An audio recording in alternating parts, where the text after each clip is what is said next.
اعوذ باللہ من الشیطان الرجیم، بسم اللہ الرحمن الرحیم، الرحمن جل شانہ صلی اللہ علیہ وآلہ وسلم۔ السلام علیکم ورحمۃ اللہ وبرکاتہ۔ البقرہ آیت نمبر 57۔ وَظَلَلْنَا عَلَيْكُمُ الْغَمَامَ وَأَنزَلْنَا عَلَيْكُمُ الْمَنَّ وَالسَّلْوَىٰ كُلُوا من طیبات ما رزقناکم وما ظلموا ولکن كانوا انفسهم یظلمون۔ اور زللنا، اس کا روٹ ہے زے لام لام، اس کا ذل جو ہے وہ سائے کو کہتے ہیں، سایہ ہو جانا یا سائباں بن جانا۔ علیکم، اوپر تمہارے، الغمام، بادل، غمام کا روٹ غم ہے۔ غمام ایسے بادلوں کو کہتے ہیں جو تہ در تہ اس طرح بچھے ہوئے ہوں کہ سورج کی روشنی تو آئے لیکن ہیٹ جو ہے اس کی نیچے نہ آئے۔ وَأَنزَلْنَا، نازل کرنا اور اتارا ہم نے، ٹھیک ہے، نازل کرنے سے ہے، علیکم، اوپر تمہارے، المن، من اور والسلویٰ، اور سلویٰ۔ من، میم نون نون، من بیسیکلی احسان کے معنی میں آتا ہے عربی میں۔ احسان تو اس کا جس کو کہے نا تاثیر ہے، لفظ کا معنی ہے، اور من و سلویٰ بیسیکلی ایز ہول احسان ہی تھا بنی اسرائیل پہ۔ والسلویٰ، سلویٰ ایک پرندے کا نام ہے، ٹھیک ہے، جس طرح تیتر، بٹیر، مرغا بھی، اس طرح سلویٰ ایک پرندے کا نام تھا۔ کلو، کھاؤ، من سے، طیبات، اس پاکیزہ چیز کو، ماں جو کہ رزقناکم، دیا ہم نے تم کو، جو رزق مطلب کھانے کی چیز جو ہم نے تمہیں دیا۔ وما، اور ما نہ، ظلم کیا انہوں نے، اور لیکن، کانو تھے وہ، انفسہم یظلمون، اپنے اوپر ظلم کرنے والے، انفسہم اپنے اوپر، یظلمون ظلم کرنے والے۔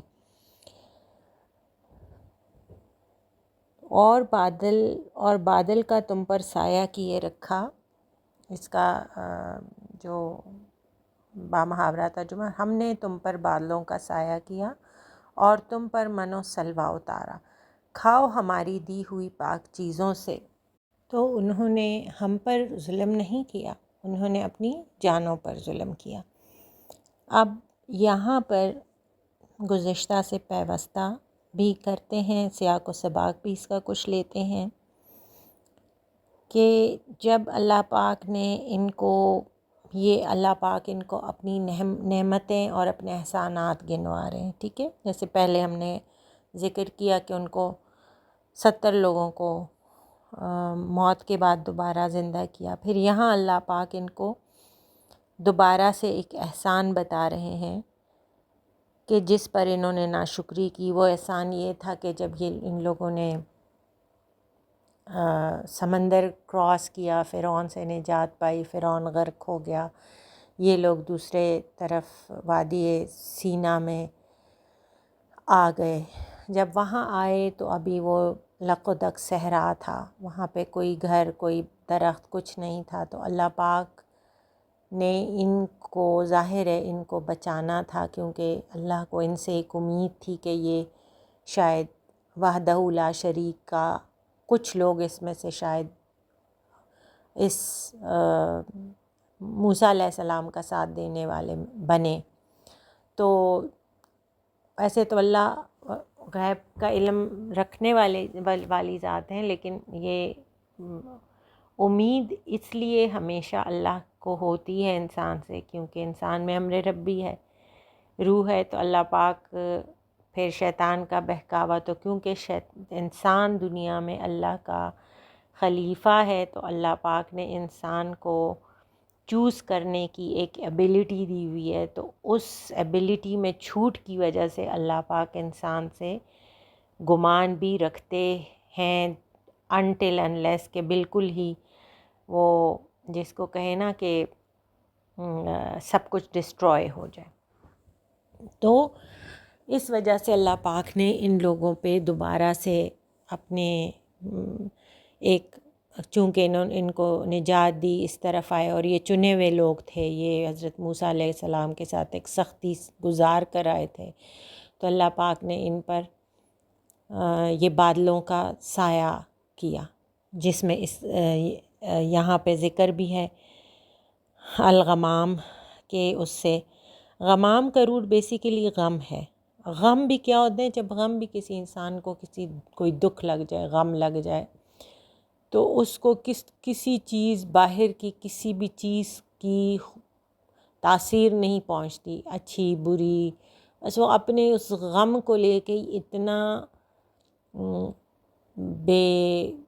جس کو کہنا ایک اپنے خول میں چھپ جاتا ہے کہ اس کو باہر کی چیزیں چاہ کر بھی ہٹ نہیں ہو پا رہی ہوتی ہیں۔ اگر کوئی خوشی ہو، کوئی موسم ہو، کوئی کہیں گیا ہو، کہیں کھانا کھا رہا ہو، کچھ ہو، وہ تو اس لیے غم کا لفظ غمام کے اس میں آیا ہے کہ اللہ پاک نے ان پر الغمام کا بادلوں کا سایہ کیا، اس طرح تہ در تہ کہ ان لوگوں کو سورج کی جو تپش تھی وہ نہیں پہنچتی تھی، مطلب یہ اور سورج کی روشنی سے اور اس سے ہوتے تھے، لیکن ان لوگوں پہ خاص جہاں جہاں یہ جاتے تھے تو بادلوں کا اس طرح سایہ ہوتا تھا، ٹھنڈا سایہ، کہ ان پہ چھت کا کام ہوتا تھا۔ چھت میں سے تو پھر بھی ہیٹ آ جاتی ہے، لیکن اللہ پاک ان کو ہیٹ سے بچاتے تھے، ٹھیک ہے۔ وَأَنزَلْنَا، اور اتارا ان پر۔ اتارا کیوں یوز ہوا؟ نازل کرنا کیوں یوز ہوا؟ کیونکہ لک و دک صحرا تھا، ٹھیک ہے، وہاں پہ کھانے کے نام پر کچھ نہیں تھا۔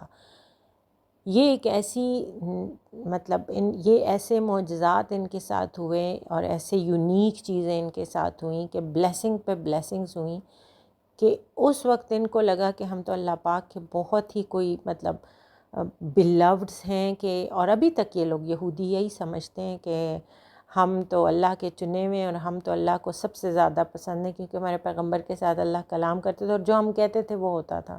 تو وہ ابھی بھی اس غلط فہمی میں ہیں، حالانکہ اس کے بعد اللہ پاک ان سے کافی مطلب ناراضگی کا قرآن پاک میں آگے ہم پڑھیں گے کہ ذکر ہے۔ تو ان پر اتارا من اور سلوہ۔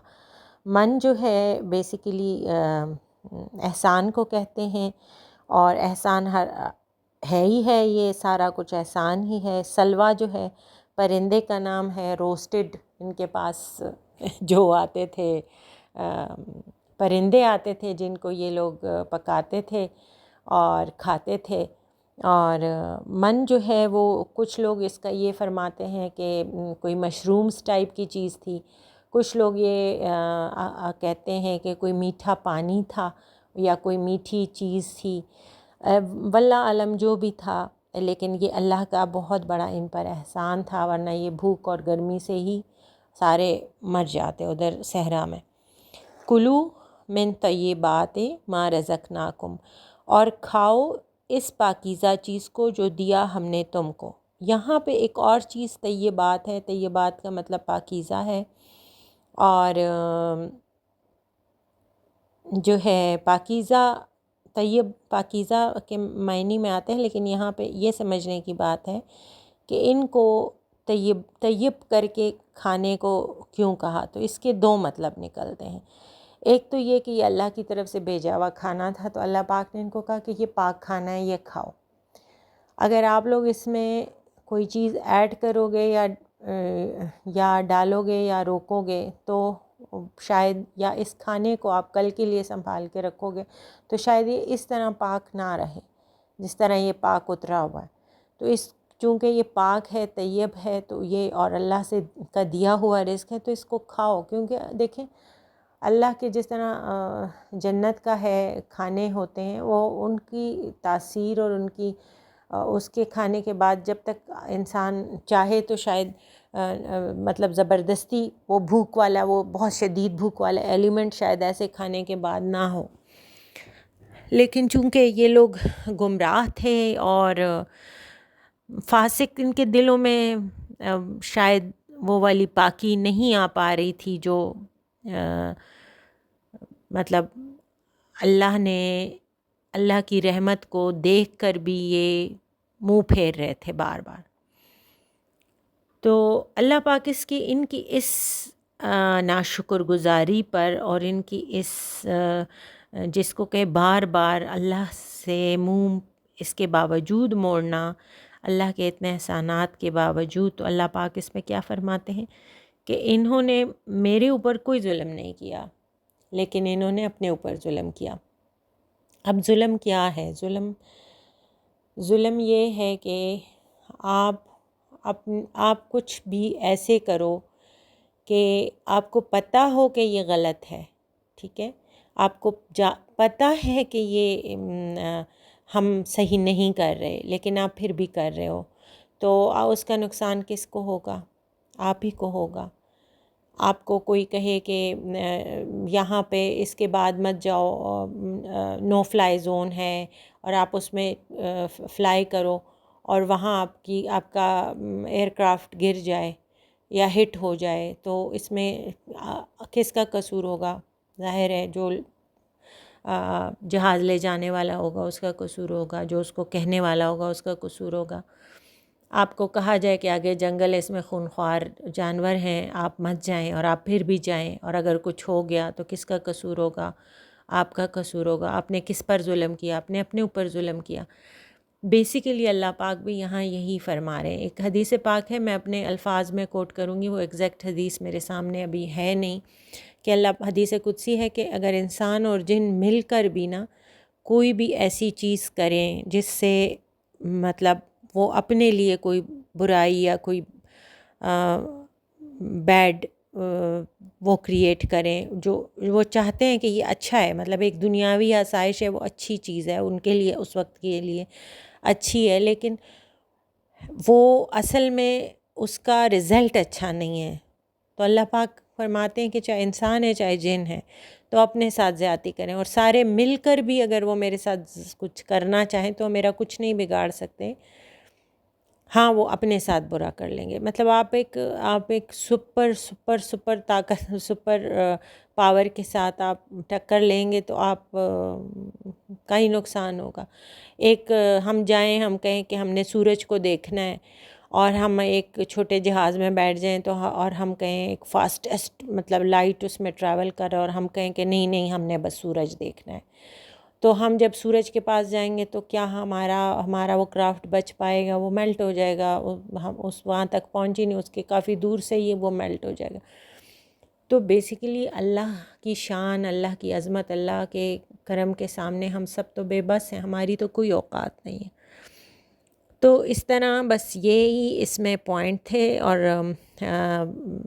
ظلم کرنے والے یہ لوگ اپنے اوپر بن گئے، اور پے در پے جو تھے یہ لوگ اپنے جو ہے ان سے منہ موڑ رہے تھے. اللہ کے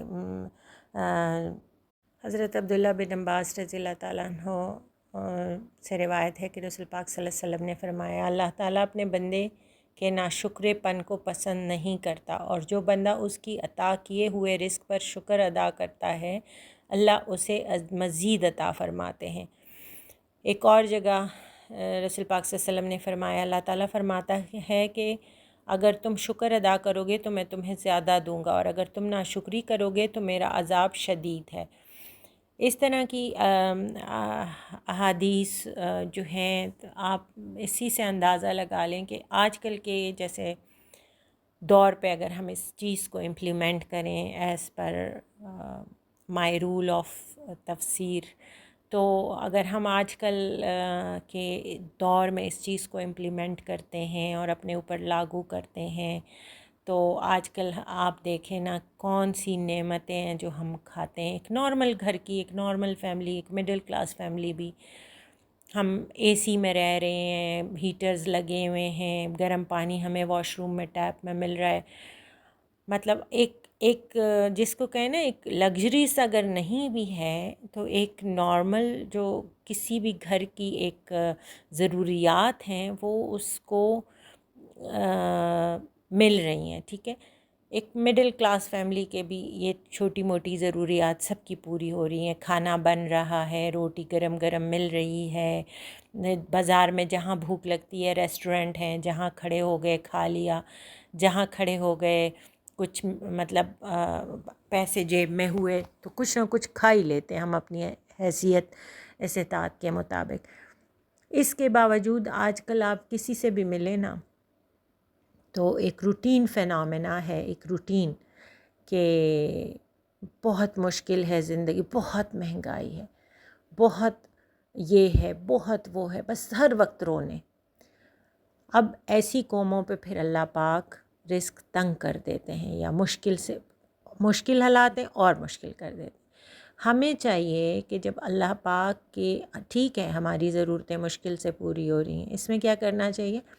ہمیں اپنی ضروریات زندگی کو، خواہشات کو سکویز کرنا چاہیے اور اپنی ضرورتوں کو صرف پورا فلفل کرنا چاہیے. ٹھیک ہے، اور صرف ضرورت کو فلفل کرنے کے لیے انسان کو بہت زیادہ کی ضرورت نہیں ہوتی، نارمل میں بھی گزارا ہو جاتا ہے. اور لیکن ہمیں اپنے کریکٹر کو صحیح کرنا چاہیے، اپنے ورک، اپنے ڈیڈز کے جو ایلیمنٹس ہیں ہمیں اس کو پرفیکٹ کرنا چاہیے کہ ہم تھوڑے میں جو ہے گزارا کرنا سیکھیں، ہم فضول ایکسپینڈ نہ کریں، ہم بس ضرورت کو مد نظر رکھیں اور ہم صرف منہ سے شکوہ کرنا چھوڑ دیں، لوگوں کے سامنے شکوہ چھوڑ دیں، لوگوں کے سامنے ہاتھ پھیلانا چھوڑ دیں. جس کی جو ضرورت ہے وہ اس میں پوری کرے اور جو ذرا سا اچھا ہے اس کو چاہیے کہ ایک دو گھروں کی جو منیمل ضرورتیں ہیں وہ پوری کریں. بیسیکلی ہم لوگ جس معاشرے میں رہ رہے ہیں نا اس میں اٹریکشن کی چیزیں بہت زیادہ ہیں. جہاں پہ ہم ایکسپینڈ کر رہے ہیں ہم وہاں سے زیادہ ہم ایسی جگہ پہ اسپینڈ کر رہے ہیں جہاں پہ ضرورت نہیں ہے، جو ہماری ضرورت سے زیادہ ہے لیکن ہمیں بس پسند ہے اور ہماری نیڈ نہیں ہے، وہ ہماری خواہش ہے. ہم خواہشوں پہ زیادہ اسپینڈ کرنا شروع ہو جاتے ہیں اور ہم ضرورتوں پہ ہمارے لیے کم پڑ جاتے ہیں، جس کی وجہ سے ہمارے پاؤں چادر سے باہر نکل جاتے ہیں. جہاں ہمارے پاؤں چادر سے نکل جاتے ہیں وہاں ہم ناشکری کرنا شروع ہو جاتے ہیں، حالانکہ وہ کسی کی طرف سے نہیں ہے، وہ ہماری اپنی طرف سے. ہم چاہتے تو ہم اس ضرورت کو سکویز کر سکتے تھے، اس خواہش کو سکویز کر سکتے تھے، ضرورت کو پوری کر سکتے تھے. بس ہم نے ان حالات میں یہ سیکھنا ہے، ہر حال میں شکر گزار رہنا چاہیے، ہاتھ نہیں پھیلانا چاہیے اور الحمدللہ ہر وقت دل سے کرنا چاہیے. بعض دفعہ یہ جو 2 وقت کا کھانا مل رہا ہے آج کل آپ لوگ دیکھیں، فلسطین میں دیکھیں، شام میں دیکھیں، لبنان میں دیکھیں، مطلب ڈفرینٹ آپ کنٹریز میں جائیں آپ جہاں پہ آج کل جنگیں چھڑی ہوئی ہیں، جہاں پہ جو ہے فسادات ہیں، جہاں پہ انٹرنل وارز ہیں، جہاں پہ ایکسٹرنل وارز ہیں، جہاں پہ قحط ہے، جہاں پر جب ہم ایسی جگہوں پہ جاتے ہیں، میں جب بھی روڈ سے گزرتی ہوں میں ماشاءاللہ الحمدللہ کہتی ہوں کہ پاکستان میں ماشاءاللہ ریڑیاں، دکانیں، مطلب ہر چیز بھری ہوئی ہے، روڈیں گاڑیوں سے بھری ہوئی ہیں، لیکن شکوے اتنے زیادہ ہیں نا، شکوے اتنے زیادہ ہیں. ایک تو ہم جو صاحب حیثیت ہے وہ کسی 1-2 فیملی کی مدد نہیں کرتے. دوسرا یہ ہے کہ ہم خود اپنے لمٹ سے اپنی خواہشات کے آگے بہت پیچھے پڑ گئے ہیں اور خواہشات پوری کرتے کرتے ہم لوگوں نے اپنی حدیں کراس کر لی ہیں. تو بس اس طرح امبیلنس کریٹ ہوتا ہے اور وہاں پہ جو ہے ایک جہاں امبیلنس کریٹ ہوتا ہے، جہاں پہ ظلم شروع ہو جاتا ہے، جہاں پہ غریب کو اس کا حق نہیں ملتا، تو بس وہاں پہ یہ شروع ہو جاتا ہے، نظام ناشکر گزاری کا شروع ہو جاتا ہے. تو ہم سب پھر اس کے ذمہ دار ہو جاتے ہیں. صرف وہ کوئی لوگ نہیں ہوتے جو غریب ہیں وہ پس رہے ہیں، تو صرف وہ نہیں ہیں، ہم سب پھر اس میں شامل ہو جائیں. تو اللہ پاک ہمیں بچائے رکھے اور ہم اپنے اوپر اور لوگوں کے اوپر ظلم کرنے والے نہ بنیں، اور بس اللہ پاک ہمیں اپنی رحمت میں ڈھانپے رکھیں اور شکر گزار بندہ بنائیں. آمین ثم آمین. صدق اللہ.